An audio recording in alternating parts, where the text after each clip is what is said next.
Bunda ini terkenal sebagai bonita kan? Itu Iya. sejak kapan bonek itu? Jadi lulus SMA ya, waktu kuliah tuh semuanya pada sibuk ngerjakan praktikum tugas. Saya dulu nonton Persebaya. Para sahabat aparat menembakkan ke atas itu dor, Peringatan. biar peringatan, biar Bubar. bubar. Nah, gangsternya lari. Anak-anak ini kan bensinnya habis. Ya kepegang, dikira gangster. Nggak ngeladeni gimana, sudah diantem duluan gitu loh. Nah, teman-teman saya tanya, kenapa kok nggak telepon 110 atau 112? Jawabannya loh, setelah ada mati. Kalau telepon Lihat di postingannya Bunda Rafika nih, Iya. di Instagram terutama ya, itu kok kegiatannya keliling-keliling di berbagai acara. Bunda Rafika ini sebagai apa kalau sehari-hari itu? Ya ngapunten komentar, oh itu orang partai, itu Iya. gimana? Kalau menurut Bunda, apa Ya, Bunda itu orang partai itu gimana? Jadi saudara-saudaraku, Ngapunten, ya Bunda. nggak apa-apa.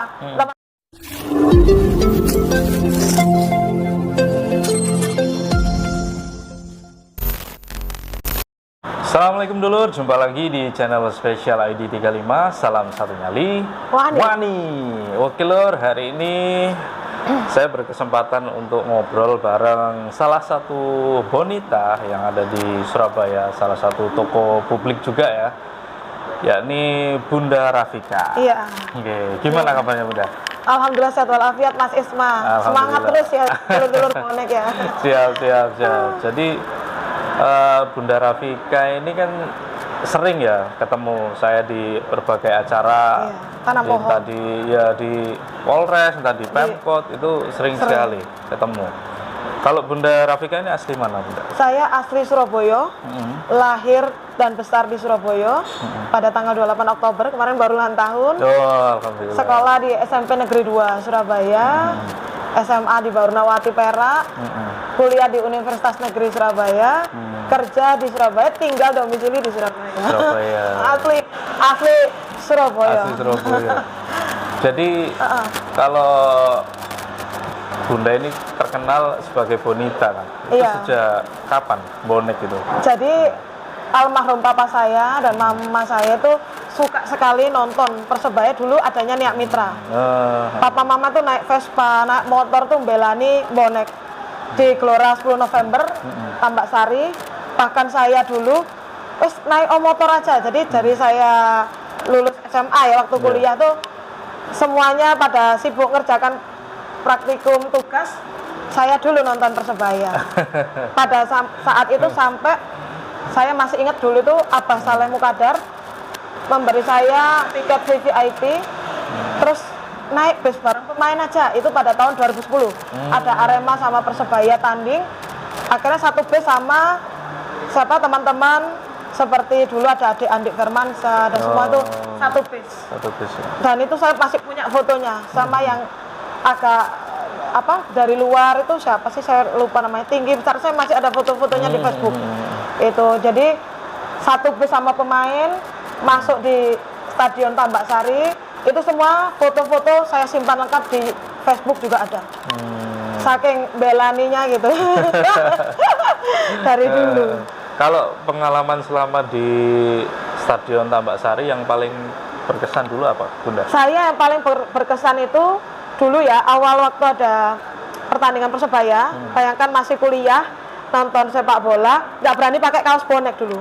Jadi nanti saya foto, mungkin saya kirim menyusul ya, pakai kaos putih biasa gitu, karena kalau pakai kaos bonek dulu itu ya masih, kan dulu itu nggak ada bonita, dulu itu kan bonek kan, kalau perempuan di situ kan asing sendiri. Jadi saya duduk di VIP itu pakai kaos putih, tapi lambat laun berani pakai kaos bonek. Itu foto di lapangan di Stadion Tambak Sari juga saya ada, tapi pakai baju warna putih. Begitu, tapi sangat menyenangkan. Dan di sana itu aura kemenangan Persebaya itu Masya Allah luar biasa, sama seperti di GBT sih, cuman kalau dulu itu euforianya jarang dulu kan bonita. Tapi saya dari dulu memang suka foto, jadi bukti berupa foto atau video insya Allah saya masih punya. Masih nyimpen ya? Iya, dari dulu.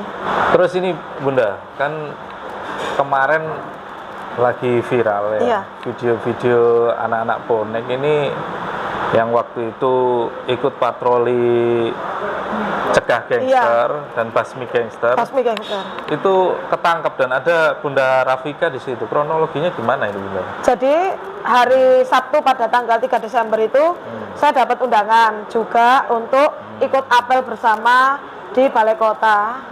Ajakan basmi gangster dari Bapak Wali Kota Surabaya, Pak Kapolres, dari TNI dan Kasatpol PP, kan 3 pilar ya.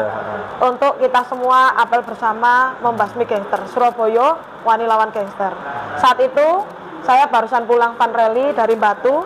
Jadi saya sampai Surabaya itu sudah malam, saya tidak bisa ikut. Tapi teman-teman baik di grup atau Japri, Bunda saya tak itu ya apel. Oh nggak apa-apa, kita rek Surabaya. Surabaya itu apa, bonek itu wani Joko Surabaya, ayo silakan gitu. Nah saya kira cukup sampai di apel di Balai Kota aja, terus teman-teman pulang. Ternyata tidak, mereka ikut menyisir, tapi alhamdulillahnya aman dikawal 3 pilar sampai ke Kenjeran. Mereka ikut menyisir itu. Setelah itu ada beberapa teman Satpol PP itu ngomong ke teman-teman bonek, wes bengi mulio gitulah, teman-teman dikawal tak Pak, wes gak usah, wes gede. Akhirnya mereka pulang karena rumahnya itu mayoritas ada yang di Jojoran, ada yang di mana ini dekatnya daerah Gupeng pokoknya. Jadi mereka lewat Jalan Bali dan Biliton. Di saat itulah mereka berpapasan dengan gerombolan gangster yang jumlahnya jauh lebih banyak daripada adik-adik ini. Adik-adik yang saya bina ini umurnya kan 17, 18, paling tua 22 tahun. Lah mereka ini seumuran anak saya, masih SMA kelas 1, kelas 2. Nah, papasan sama gangster kan tidak sematang kita pemikirannya. Mau lari, katanya bensin pas habis dan kondisi capek. Kalau diam, sudah kena pukul, sudah diantemi sama gangster lah, karena kalah jumlah. Akhirnya mereka membalas, berhadapan-hadapan kan, bentrok. Nah, di saat bentrok itu saya kemarin telepon Pak Kapolsek Gubeng, Pak Kapolsodik, itu ceritanya gimana? Pas bentrok itu warga ada yang laporan kepada Polsek Gubeng. Akhirnya para sahabat aparat menembakkan ke atas itu dor, peringatan biar bubar. Nah, gangsternya lari. Anak-anak ini kan bensinnya habis, ya kepegang, dikira gangster. Jadi mereka, adik-adik kecil-kecil ini yang kemarin nggak pakai baju tengkurap itu adik-adik bonek juga yang juga ikut kita vaksin 1-2 booster yang diadakan Bapak Kapolres Tabes, ikut apel juga. Jadi mereka saat itu ya mohon maaf karena ada yang masih 16 tahun ya, kayak nangis gitu matanya, cerita ya, saya sebagai seorang ibu ya nggak tega. Terus saya tanya, kamu kenapa Dek kok nggak pulang aja? Lo pulang Bun, tapi kita nggak dikawal. Makanya besok-besok itu kalau memang ada seperti itu, katanya Pak Kapolres Tabes, nggak usah diladeni, pergi aja gitu. Tapi saat itu kan bensinnya habis, terpaksa. Jadi memang mohon maaf ya, memang mungkin sudah keadaan lah yang salah. Di sini kan saya juga nggak menyalahkan para sahabat aparat karena kan mereka nggak tahu karena bentrok saat itu. Tapi saya juga nggak menyalahkan adik-adik yang niatnya wani Joko Surabaya, belani kota Surabaya, saat pulang kok tragedi papasan itu. Gitu. Akhirnya berapa yang ketangkep boneknya itu? 19 bonek yang ketangkap. Terus Bu Vika dihubungi gitu? Saya dihubungin, jadi kok ada banyak telepon masuk ke saya, banyak chat WA, tolong Bun, tolongin saya loh. Kenapa, ada apa ini? Kan saya wajar gitu, saya pulang dari Batu kan, saya masih capek, saya bilang gitu. Ini anak-anak kepegang loh, kamu kan bonek bukan gangster ya, wajar saya nyeletuk gitu. Iya, karena adik-adik ini waktu pulang berpapasan dengan gangster. Mau lari bensin habis, coba bensinnya nggak habis ya mereka kabur ya, karena kalah jumlah kan. Bukan berarti mereka nggak berani sama gangster, cuman kan kalah kekuatan sana banyak, ini kecil-kecil sedikit gitu. Akhirnya 19 bonek itu ditahan 1 hari di Polres Tabes gitu. Akhirnya Bunda hubungi Pak Kapolres atau gimana? Saya waktu itu WA Pak Kapolres Tabes dulu. Ketika beliau menjawab, terus saya telepon, Pak Komandan, saya mohon izin sebagai mitra Polri dan kita ini bonek yang cinta Surabaya, cinta damai. Ini mohon maaf, ini ada teman-teman bonek yang ketangkap. Loh iya itu kan gangster. Bukan, Pak Komandan, itu yang bentrok itu adalah bonek gitu loh. Ya, saya sempat diberitahu besok-besok nggak usah diladeni, biar levelnya tuh nggak kayak mereka, tapi kita lebih tinggi nggak usah diladeni. Lah, anak-anak saya tegur gitu, katanya nggak ngeladeni gimana, sudah diantem duluan gitu loh. Terus mereka bawa sajam dan lari kondisi BBM habis, jadi kondisinya memang kepepet sekali, memang harus berhadapan. Tapi mereka lari, nonton bonek nggak bisa lari, nggak ada bensinnya. Tapi akhirnya sekarang sudah bisa keluar semua ya, Bu? Alhamdulillah, terima kasih ya Pak Kapolres Tabes, Kombes Pol Ahmad Yusuf Gunawan. Langsung setelah itu dibebaskan. Tapi adik-adik disuruh absen atau wajib lapor atau apa gitu loh. Tadi pun mereka juga, dan mulai hari kan Minggu dibebaskan. Senin itu yang namanya Dik Rois. Kasihan banget Dik Rois ini umur 16. Di SMK Rajasa saya dapat info dari Dik Rois, Bapak Kepala Sekolah mau mengeluarkan Dik Rois. Semoga Pak Kepala Sekolah melihat ya.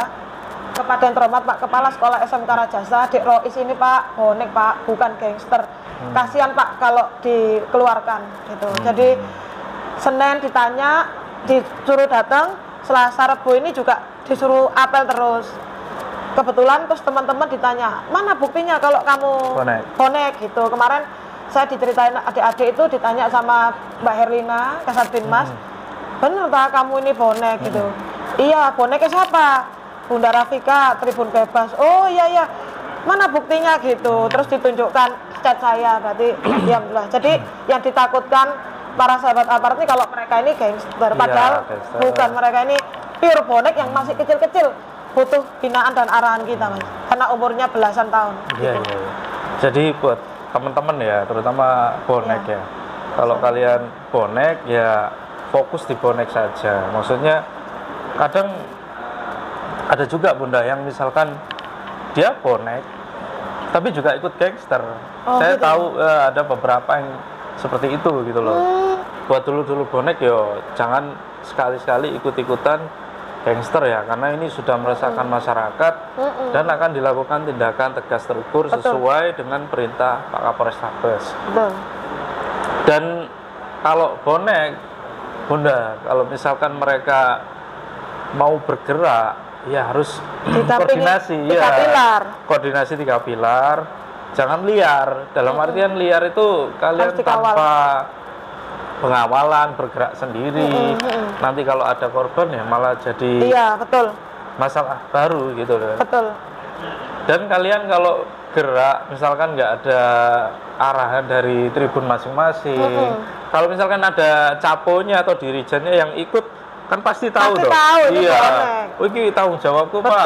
Iki aku pasti bonek ini bukan gangster. Iya. Tapi kalau bonek nggak ada caponya, dia gerak sendiri ya aparatnya nggak tahu. Makanya kan saya bilang adik-adik sebenarnya ini bukan salah aparat, karena teman-teman kan saya dari awal bilang nggak tahu, karena kalian pas ketangkepnya pas bentuk. Coba kalau di situ ada koordinator tribun, ada capo, pasti tahu. Dan saat itu pun sebenarnya mereka ini dikawal. Adik-adik ini sebenarnya dikawal sama 3 pilar. Di Kenjeran itu ada TNI Polri. Jadi dan ada Satpol PP juga. Cuman saat itu sama oknum Satpol PP disuruh pulang ngorek wis bengi, kan ya bener dong nyuruh pulang. Lah adik-adik itu dikawal Pak wong wis gede. Nah, dijawab gitu. Akhirnya terpaksa pulang tanpa pengawalan, sehingga akhirnya terjadilah bentrok itu. Dan kalau saya berani menjamin bahwa adik-adik ini pure bonek, karena saya tahu ketika nonton bola di Gelora Bung Tomo saya juga tahu mereka. Dan ketika saya mengadakan, kadang-kadang saya kan hari Jumat insya Allah berusaha istiqomah seminggu atau 2 minggu sekali Jumat berkah, adik-adik ini ikut sama teman-teman bonek, dan adik-adik ini biasanya ikut ke panti atau turun ke jalan. Terus waktu tanam pohon yang kita dulu 2020 tanam pohon bersama teman-teman UNER, adik-adik ini juga ikut. Jadi itu bukti bahwa dia tuh cinta Surabaya, tidak ada niat sedikit pun bikin rusuh, cuman ya tadi ketepaan, mohon maaf mungkin apes kalau menurut saya, karena kan iya kan niatnya api, cuma waktu kembalinya kejadiannya papasan itu ya.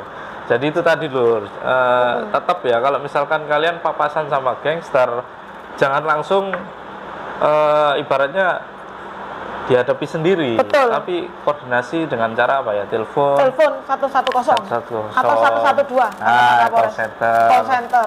Betul. Jadi itu juga sebagai upaya biar kalian nggak jadi korban, dan misalkan nanti itu untungnya nggak ada korban, Bunda. Kalau ada korban, wah malah jadi masalah, Bunda. Karena teman-teman saya tanya, kenapa kok nggak telepon 110 atau 112?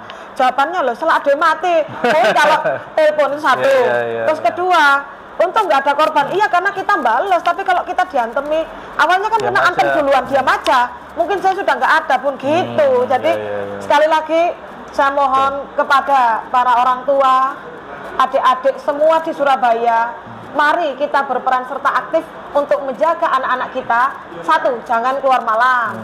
Kedua, beritahu bahwa bahayanya keluar malam ini kalau papasan dengan gangster, kejadian ini merugikan diri kita sendiri. Ketiga, beri edukasi pemahaman secara agama bahwa tidur cepat biar subuh bisa bangun sholat subuh, begitu. Jadi dan banyak kegiatan positif, futsal, mungkin di kampung-kampung perbanyak lapangan futsal, ditulisi spanduk anti gangster di kampung-kampung. Nah itu meminimalisasi seperti itu. Kan ada Piala Dunia, nanti nobar kita kawal gitu. Maksudnya di pertribun, misal Kidul, Timur itu ada sahabat-sahabat capo-capo yang mendampingi. Karena kan adik kecil-kecil ini butuh binaan, sentuhan dari kita, dari panggilan hati gitu loh. Arahan lah. Biar nggak salah juga ya. Biar nggak salah langkah, salah arah. Jadi kalau kita lihat di postingannya Bunda Rafika nih di Instagram terutama ya, itu kok kegiatannya keliling-keliling di berbagai acara. Bunda Rafika ini sebagai apa kalau sehari-hari itu? Saya sehari-hari di konsultan, Mas. Konsultan? Jadi kadang dipajak, kadang dihukum. Jadi kalau ada para sahabat ya, yang biasanya, mohon maaf, dulu saya pernah mainan iseng-iseng itu, judi online ya kan? Oh, pernah juga ya, Bunda? Pernah, terus mereka tertangkap, mereka butuh perlindungan. Kebetulan saya di bidang humas dan perempuan di Federasi Advokat Republik Indonesia Jatim. Jadi teman-teman ya saya bantu karena ini kan nggak tahu, mereka ini kan nggak tahu, pokoknya main 50.000 apa itu ternyata itu kena. Ya kita beri bantuan hukum.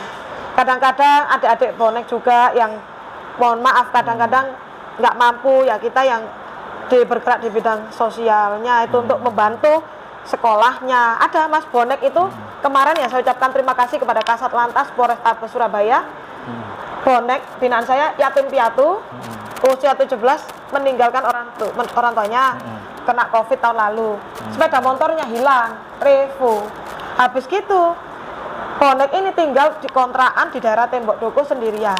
Kena tilang karena nggak pakai helm, nggak punya uang untuk membayar tilang. Nah seperti itu akhirnya WA, Bunda tolongi saya Bunda. Ya saya ngomong ke Pak Kasat Lantas, ini nggak punya uang, yatim piatu, sepeda motornya hilang. Terus akhirnya sudah Mbak, tidak usah bayar, saya bebaskan, tapi besok-besok tolong pakai helm.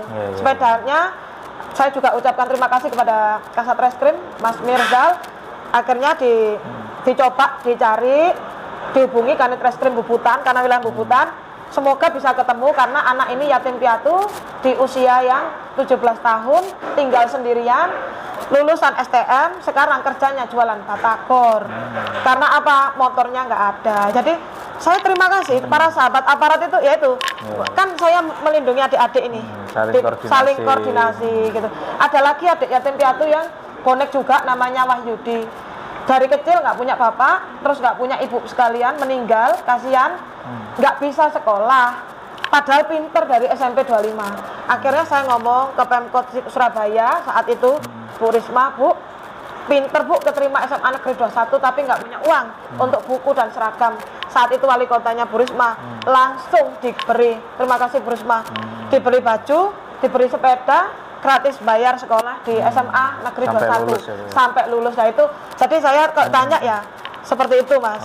Jadi apa ya, saya lillahi ta'ala membantu itu panggilan hati ya, panggilan jiwa. Mohon maaf kalau saya money oriented, nggak mungkin bantu anak-anak yatim piatu, mohon maaf. Uang kan nggak punya mereka. Nah, tapi karena kita ini hati yang bergerak, saya ikhlas saja lillahi ta'ala, ya Allah, niat saya ibadah dalam setiap bergerak dan saya ingin damai semuanya. Di sini saya tidak menyalahkan para sahabat aparat yang menangkap karena dikira gangster, kan wajar nggak tahu. Tapi saya juga nggak menyalahkan adik-adik bonek karena niatnya dia baik. Joko Surabaya pas pulangnya aja, mohon maaf mungkin apes papasan sama gangster. Jadi mari kita semua pihak saling damai, rukun, memaafkan, jangan ada ganjalan di hati. Semoga para sahabat baik dari bonek dan aparat melihat, ayo kita semua duduk guyup rukun untuk Surabaya sehat, aman, tanpa gangster. Ini kan Wani Joko Surabaya gitu. Ya, jadi gini Bunda, ada beberapa ya ngapunten komentar, oh itu orang partai itu gimana? Kalau menurut Bunda, apa Bunda itu orang partai itu gimana? Jadi saudara-saudaraku, ya nggak apa-apa, teman-teman bonek, saya tidak. Dulu memang saya sebagai ketua perempuan di partai politik ya, tapi saya jelaskan untuk di tahun 2022 ini saya tidak masuk di partai manapun, saya sudah mengundurkan diri. Jadi saya pure niat saya untuk berjuang itu untuk ibadah kepada Allah, untuk kebaikan. Karena apa? Saya nanti kalau ada di satu partai dikira politik ya. Nanti semua partai ini kan mohon maaf ingin saya jadi pengurusnya. Jadi kalau saya di satu partai yang lain nanti kasihan, kepingin. Jadi diperebutkan, mending saya mengundurkan diri biar bisa netral untuk semua kalangan masyarakat gitu. Jadi tidak berpartai, bisa dicek, bisa di googling, netral gitu.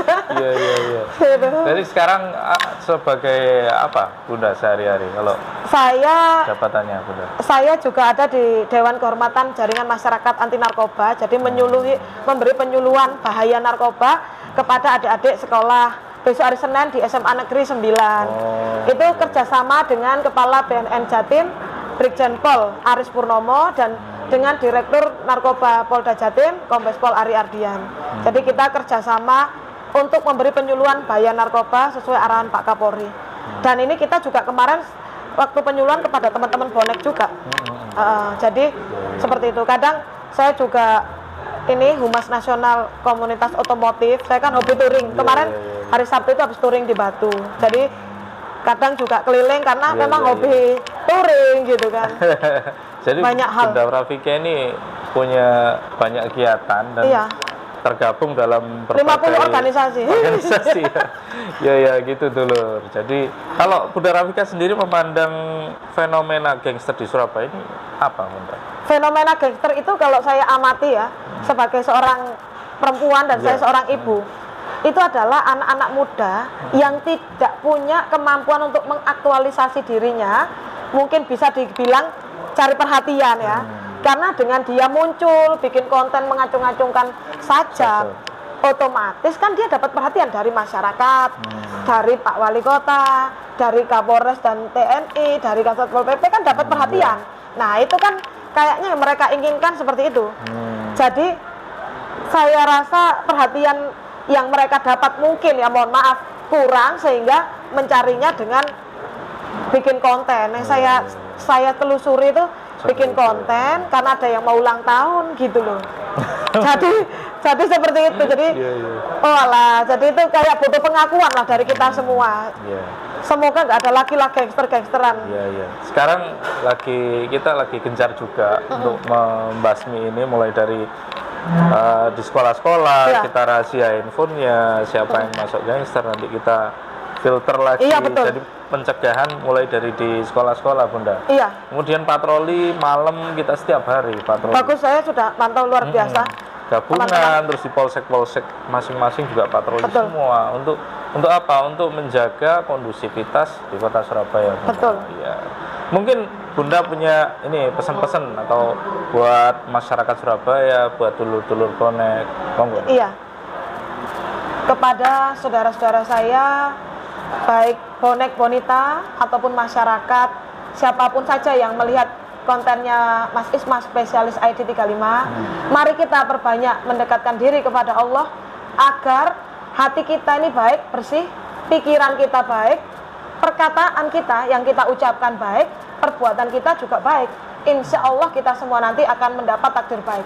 Jadi jangan ada di hati kita itu mangkel, grundel, iri, dengki. Hilangkan itu. Jadi kesenggol dikit besok ngajak kelompoknya. Mek di papasan dikit atau antri bensin nggak mau, ngamuk, pukul, gegeran. Kita jangan mau diremot setan. Kita bukan sumbu pendek. Kita punya akal, pikiran, punya hati. Jadi harus balance antara otak kanan dan otak kiri. Ayo rek, kita wani Joko Surabaya. Wes gak usah gangster-gangsteran rek. Kalau perlu nanti catat nomor HP saya siap memberi penyuluhan baik tentang agama, tentang pendidikan, tentang bahaya narkoba, tentang bahaya tawuran, bahaya curanmor dan kenakalan remaja. Ini yang saya siap, bisa dicatat nomor HP saya, karena saya menghibahkan ya, maksudnya hidup saya ini untuk kemaslahatan umat, untuk masyarakat, terutama untuk saudara-saudaraku bonek bonita dimanapun berada. Gitu. Oke, jadi kalau kalian mau tanya tentang lebih jauh Bunda Rafika, bisa DM di Instagramnya Bunda Rafika ya. Nanti saya cantumkan link Instagramnya di deskripsi video ini. Oke, jadi Bunda Rafika ini termasuk bonita pertama yang ada di podcast Special ID 35. Waduh, terima kasih sebagai bonita pertama ya. Nanti Mas Isma kita beri penghargaan. Jadi memang kita berharap semua bisa bersinergi untuk Surabaya ini lebih aman dan nyaman, Bunda ya. Terima kasih Bunda sudah dibolehkan ngobrol dan bincang-bincang bareng, sangat bermanfaat sekali. Kita harap nanti wis gak ono lah jenenge gangster-gangster ya. Surabaya iki kotanya pahlawan, kotanya bonek ya. Jadi kalau ada yang macam-macam ingin bikin rusuh Surabaya, ya nanti pasti akan ada sanksi berat dan tegas dari kepolisian ya. Oke, jangan lupa kalau ada usul, saran, masukan bisa ketik di kolom komentar ya. Jangan lupa subscribe, share video ini. Salam satu nyali, Wani. Ini ada souvenir Bunda. Dari Masya Allah. Surabaya Mes. Terima kasih nih. Iya, saya tadi juga mau menyampaikan terima kasih kepada Bapak Wali Kota Surabaya, kepada Bapak Kapolres Tabes Surabaya, pada Bapak Dandem ya TNI di Surabaya, Kepala Satpol PP, dan juga kepada dulur-dulurku bonek yang niatnya benar-benar baik untuk Joko Surabaya. Semoga tidak ada lagi, mohon maaf, kesalahpahaman hingga keliru tangkap. Dan kepada para sahabat aparat, saya menjamin bahwa adik-adik kemarin yang saya sebutkan, saya apa namanya, Rozak, Rois, Dani, Danu, Bayu, Rohman, Fatur, dan teman-teman semuanya itu. Oh ya, ada lagi namanya itu Khairul Anwar. Mereka semua ini saya jamin adalah bonek. Kenapa saya ngomong begitu? Karena sering bersama saya ketika di kegiatan sosial bonek dan juga di Gelora Bung Tomo saat nonton Persebaya. Gitu. Oke, iya. Jadi itu tadi pesan dari Bunda Rafika Lur. Kalau pesan dari saya sendiri, wis gak usah melu-melu gangster. Betul. Emanen masa depanmu, kasihan orang tuamu. Kalian sok-sokan buat apa? Itu adalah kegiatan yang negatif. Dan nggak ada faedahnya sama sekali. Jadi kalau bisa kalian kegiatan yang positif, olahraga, musik. Olahraga kayak saya tadi ini, mohon maaf, habis olahraga, fitness, dan lari. Kalau kita rajin olahraga, di dalam tubuh yang sehat terdapat jiwa yang kuat. Mens sana in corpore sano. Itu loh. Wah, rek. Olahraga dan sehat. Patuhi orang tua. Betul. Orang tua juga dipatuhin. Jangan keluar malam. Iya. Karena orang tua pasti memberikan nasihat yang terbaik untuk anaknya. Salam satu nyali, Wani Joko Surabaya. Ini Wani Joko Surabaya.